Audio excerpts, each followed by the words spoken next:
azken urteetan udalak egin dauen gestioa eta kudeaketak eragin eukin dauela. Esan behar dugu herritarrak pentsetan dugu ez jakila entzun, ez direla euren karpena kontuten hartu, eta horrek izin aldirela purtsuet arrazoiak jenteak boto aldaketa edo.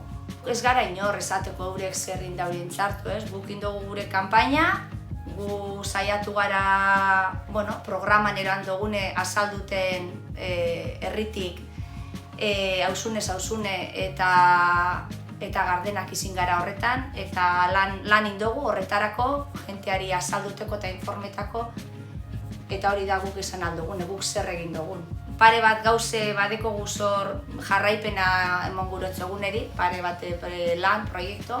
Alde batetik daue eskolako obra, indala urte asko, eskara gonzan guk oposiziotik, obra hori gauzatu behar zala, familien aldetik bebai, eta atzerapenagaz baina hasi da obra, eta hor joango da jantokie, eta hori apoieko dugu, eta horren kudeaketagaz bat ingo dugu, hori alde batetik, eta gero beste alde batetik, berdintasun plana bebai, behin baino gehiagotan oposiziotik esan dugu berdintasun plana garatu behar dela herrien, eta naite berandu, baina oin ipini da, oin hauteskundeak eta gero ipini da martxan berdintasun plan horren bigarren fasea, eta horreri guatuko txegu eta horregaz segiduko dugu.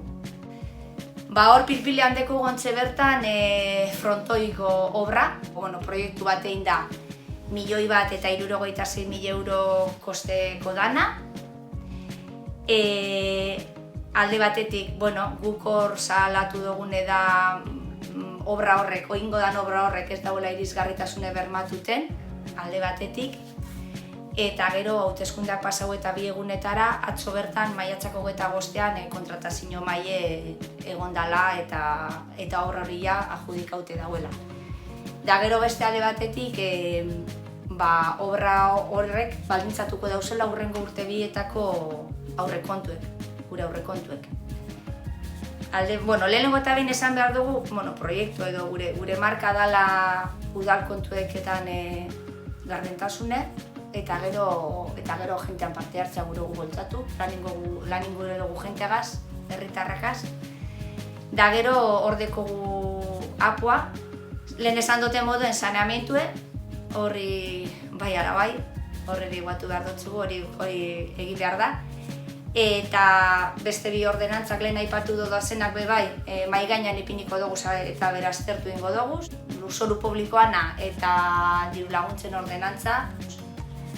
Eta bideen inventaria beba da beste arlo bat edo beste lan bat, keskatzen dozkune. Posible bada bebai, programan eroan dugu gureko gunkein eguneko zentro baten viabilidade plana. Eta amaituteko, berdintasun plana martxan ipini dana ointzu horreri jarraipena emon, eta euskera plana eta hau eman sartu. Horretirez apurtxueto lan beste gauz batzun artean gure asmoak edo gure lan da. Gure mesue da ez dugule begituko EAJ edo EH Bildu bozkatu dauen, herritarrak danak maila berean trateuko dugu zela eta berdintasunegaz eta herritik eta herrientzako lan ingo dugule.